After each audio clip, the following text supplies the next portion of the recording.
Like 20-pound blue cats that are breaching the surface because there's no water there and they're feeding on shad.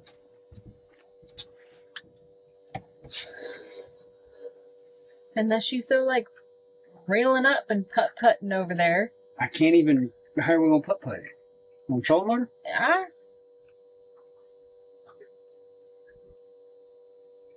I don't know.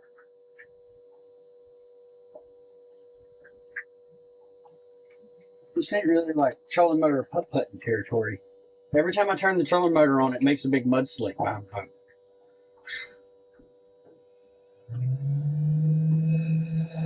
We've really only got like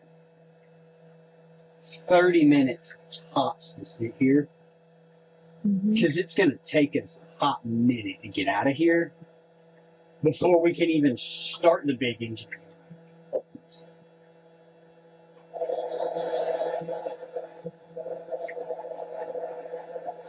Shenanigans. I never thought I would say my pro cat doesn't get skinny